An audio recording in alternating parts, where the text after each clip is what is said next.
importante y en lo que hacemos siempre hincapié a la hora de cuando un operador de transporte quiere electrificar su flota es la planificación. Nos encontramos muchas veces que un operador de transporte ya ha adquirido los vehículos y ya tiene la fecha de entrega de los vehículos y todavía no ha empezado a planificar su infraestructura de recarga. Entonces, la parte más importante es la planificación. Tienen que ser conscientes de los plazos que se manejan a la hora de desplegar una infraestructura de recarga. Depende de la potencia y depende del número de puntos de recarga, podemos estar hablando de entre 6 meses, incluso puede llegar hasta 3 años. El plazo ¿3 años para la implementación? Sí, depende de la potencia que se necesite y de los trabajos que se tengan que hacer para la extensión de red. Entonces, la parte más importante que tienen que tener en cuenta los operadores es la planificación y, sobre todo, rodearse de los actores del sector que tienen experiencia ya en el despliegue de infraestructuras de recarga.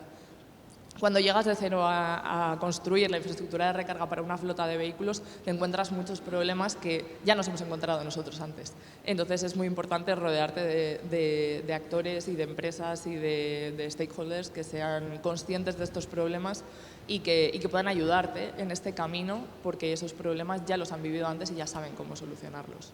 Entonces, en lo que hacemos siempre hincapié es en la planificación, lo más importante. Empezar con un lienzo en blanco es mucho más sencillo que tener que adaptarte a la infraestructura que tienes actualmente. Entonces, también es importante tener en cuenta si ya tienes infraestructura eléctrica en esa ubicación, qué tipo de infraestructura tienes, si es en baja tensión, en media tensión, si tienes que ampliar potencia en la instalación. Todo esto también hay que tenerlo en cuenta. Luego también nos encontramos mucho con que los operadores de transporte tienen un espacio muy limitado dentro de sus cocheras a la hora de aparcar los vehículos.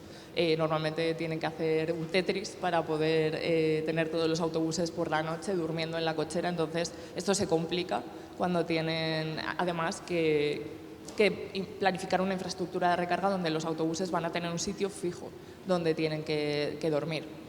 Entonces, también es importante tenerlo en cuenta respecto a la estrategia de recarga que se va a seguir. Es decir, si van a cargar por manguera, si van a estar enchufados toda la noche, si es mejor un pantógrafo por el tema del espacio, si pantógrafo estándar, pantógrafo invertido, si no se dispone de potencia suficiente en la cochera, entonces hay que cambiar los vehículos durante la noche para que carguen unos y luego, cuando terminen de cargar, puedan cargar los siguientes vehículos. Todo eso también es muy importante tenerlo en cuenta y hay muchísimas casuísticas diferentes.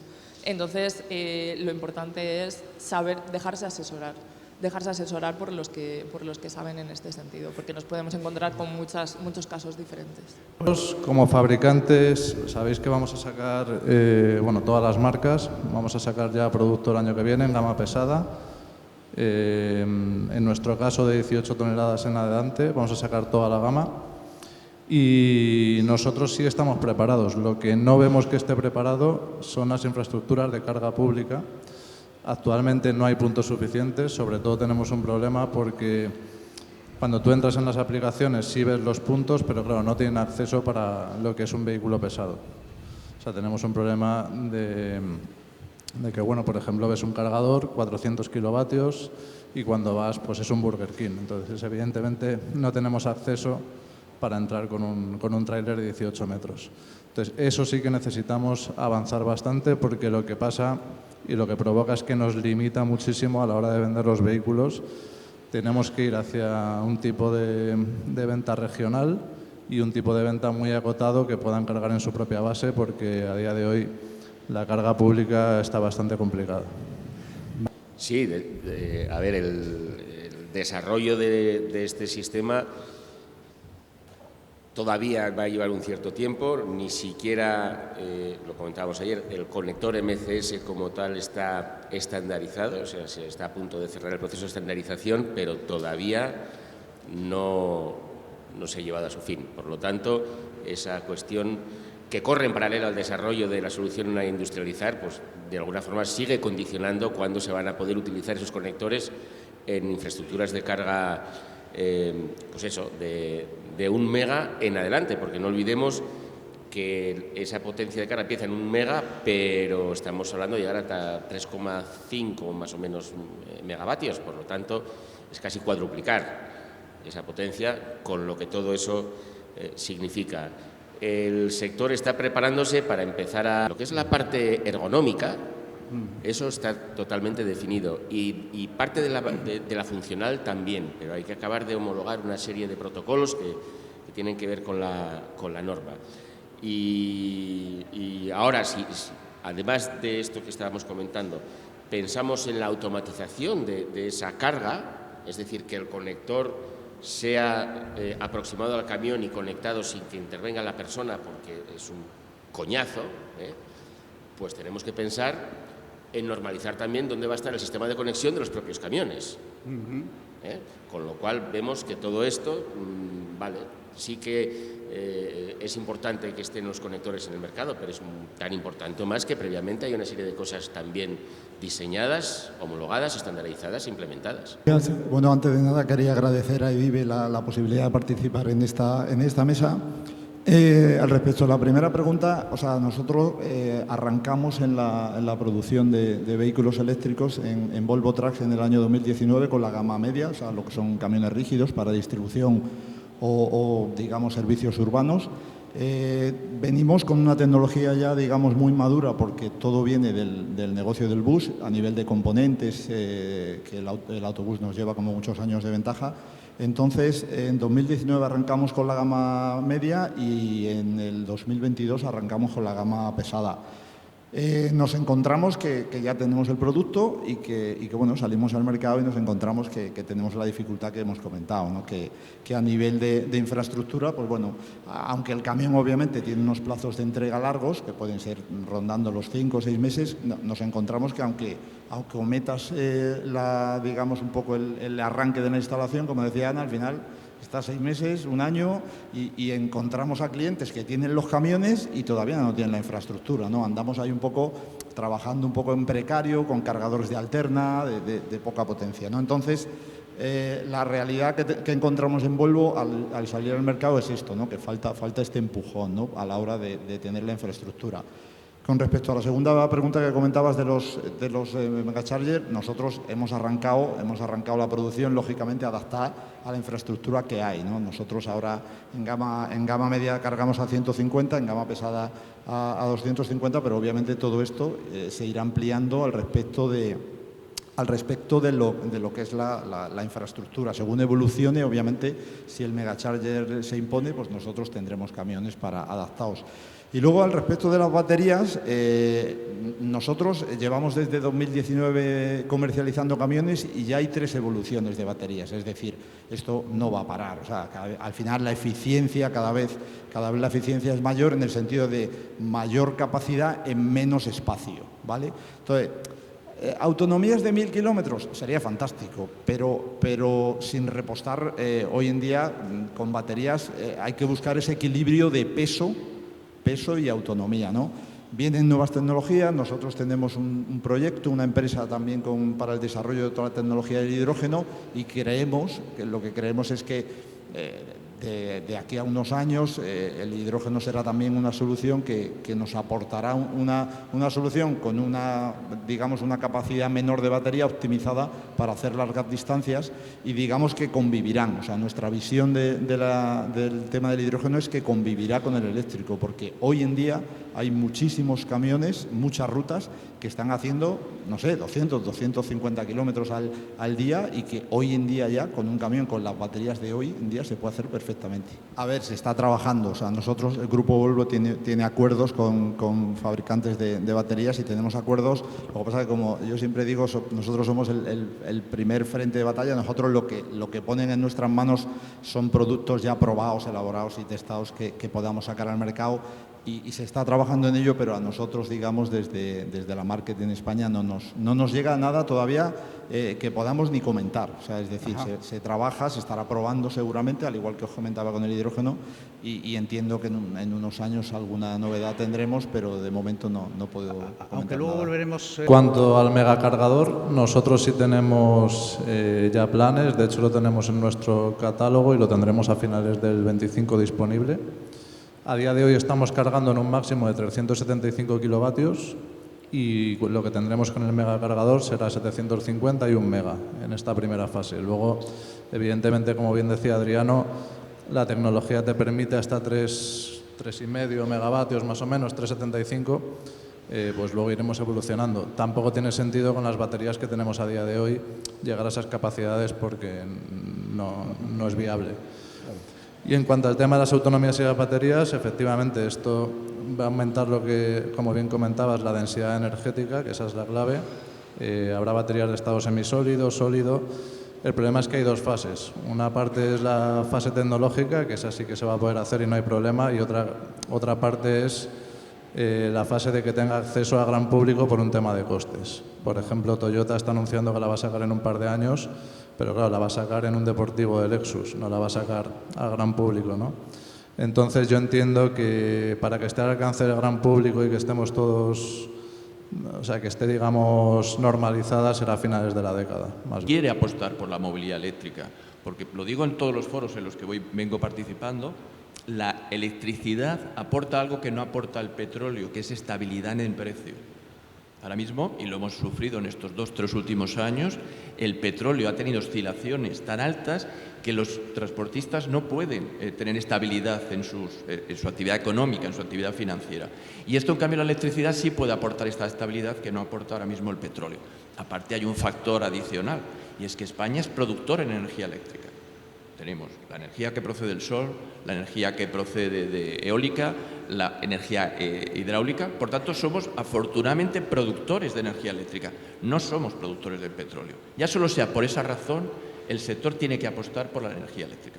Lo comentaban las personas que han intervenido. ¿Es presente? Bueno, es presente muy limitado. Ahora mismo lo que se vende en movilidad eléctrica, vehículos pesados, frente al diésel, pues es testimonial. Están aquí fabricantes y lo pueden atestiguar, porque ahora mismo son muchos los condicionantes por los cuales un transportista, cuando tiene que renovar el vehículo, prefiere seguir renovando por vehículo diésel y no por vehículo eléctrico. Es muy importante divulgación e información. Ahora mismo no hay mucho conocimiento sobre los beneficios que tiene la movilidad eléctrica respecto a la movilidad diésel. Hay muy poca información al respecto. Hay muchos dogmas de si es que la batería me quita mucha capacidad útil. Lógicamente está el tema de la inversión del vehículo. Esto, lógicamente, pues es un hándicap. El coste del vehículo pues duplica o incluso puede triplicar. Están aquí representantes de los fabricantes, no quiero yo meterme en su sector, respecto de un vehículo normal. Y, lógicamente, amortizar un vehículo de estos pues requiere algún tipo de, y aquí es importante la mano del Gobierno, ayudas públicas. Hemos tenido ya experiencias similares, como es el tema del gas. En su momento se apostó como energía alternativa al diésel por el gas natural. El coste era mayor, aproximadamente un 50%, digo números redondos, para que todos me entiendan, un 50% mayor de lo que suponía el diésel, pero así hubo transportistas que apostaron por el gas y, de hecho, aproximadamente entre un 10% más o menos de la flota está movida por gas natural. ¿Por qué se apostó por el gas natural?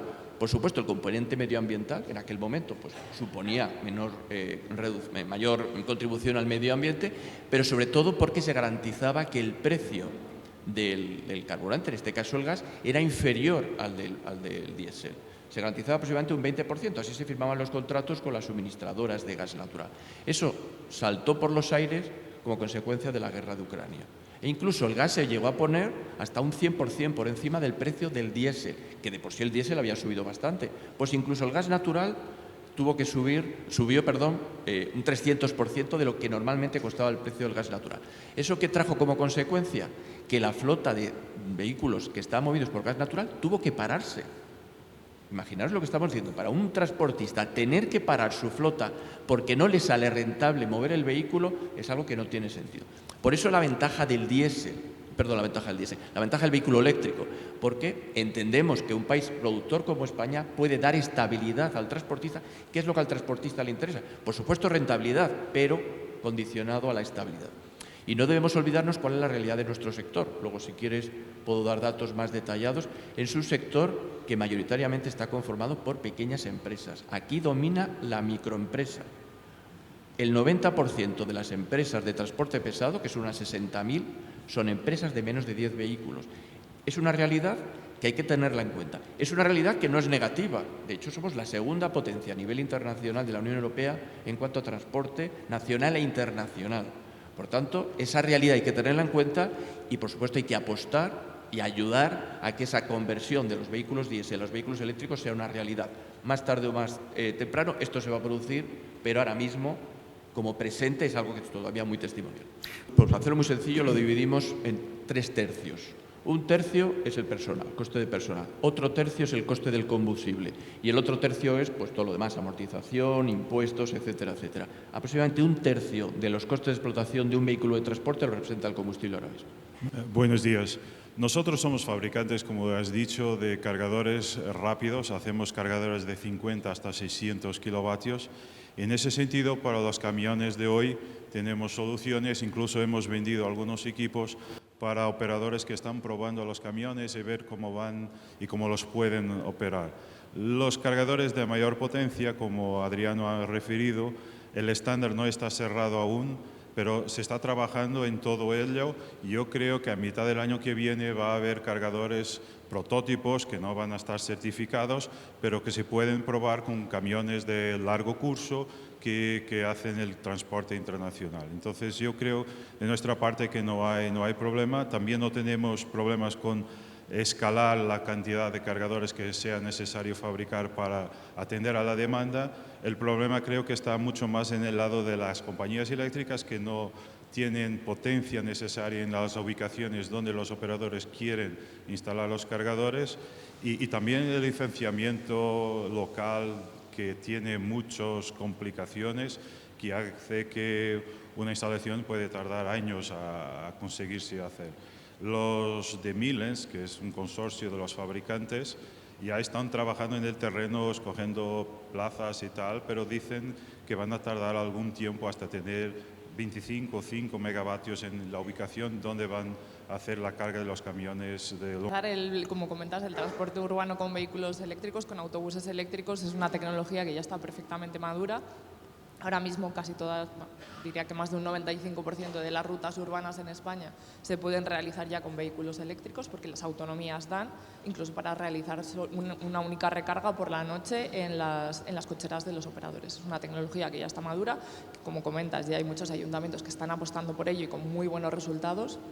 Cualquier ayuntamiento que ahora mismo tenga vehículos eléctricos circulando puede dar testimonio y, de hecho, hacen divulgación entre el resto de ayuntamientos porque están encantados, porque los vehículos no contaminan, porque no hacen ruido, los pasajeros están encantados, los conductores están encantados y aparte los costes salen ahora mismo. En cuanto a los vehículos interurbanos, ahora mismo sí es verdad que la tecnología todavía no está lo suficientemente madura, sí que están saliendo ya opciones de vehículos que tienen mayores autonomías, que están llegando igual a los 600 kilómetros, pero depende de la casuística de cada línea el poder llegar a acometer esas autonomías sin tener que hacer recargas intermedias. En el caso de necesitar recargas intermedias, estamos los operadores de puntos de recarga apostando por el despliegue de infraestructura de recarga de alta potencia para poder llegar a estas potencias, a estas autonomías que necesitan los vehículos para realizar más largo recorrido. Pero al final esto es algo que vamos a ver durante los próximos años y que todavía tiene que desarrollarse mucho. Nosotros ya estamos planificando infraestructura de recarga de alta potencia, pensando ya en cuanto se publique el estándar MSDS en instalar puntos de recarga de esta potencia. Lo que comentas acerca de la red eléctrica, es verdad que ahora mismo la red eléctrica, la red de distribución de energía no está preparada para poder acometer estos proyectos de alta potencia, pero las distribuidoras están pidiendo que el gobierno les deje invertir más dinero en adaptar y en acometer estos proyectos de ampliación de la red eléctrica para poder llevar la potencia necesaria a los puntos donde se requiera para poner puntos de recarga de alta potencia. Pero por un lado, las distribuidoras eléctricas tienen limitada esta inversión que pueden realizar, entonces sí que es verdad que sería necesario que se les dejase invertir incluso el doble de lo que están invirtiendo ahora mismo y que además estos costes de extensión de red fueran soportados en parte por las empresas distribuidoras y no por el operador privado. Ajá. Se habla mucho también respecto a la descarbonización del transporte interurbano, si eléctrico o hidrógeno. Nosotros hemos hecho un estudio desde Iberdrola en el que se ve que la eficiencia de los vehículos eléctricos es casi el triple que la de los vehículos de hidrógeno. Nosotros pensamos que el uso del hidrógeno verde en el transporte va a ser residual. Tiene otros usos ahora mismo para descarbonización de la industria, pero en el transporte pensamos que no va a ser el futuro porque no es eficiente, porque tampoco ahora mismo ni te permiten las autonomías que se requieren para el transporte de larga distancia, ni la eficiencia permite que sea un modelo sostenible a largo plazo. Claro, cuando estamos hablando de estas potencias que ya requieren irte a la subestación a hacer trabajos de adecuación de la red para poder tener esta potencia, los costes de los proyectos se elevan muchísimo. Entonces, las distribuidoras tendrían que acometer parte de estos costes. Igual no todos, pero sí parte de ellos, porque al final el operador es el que tiene que pagar estos costes de adecuación de la red para que luego los utilicen el resto de naves o de empresas que están dentro de esa zona de actuación. Entonces deberían ser las distribuidoras quienes asuman parte de estos costes.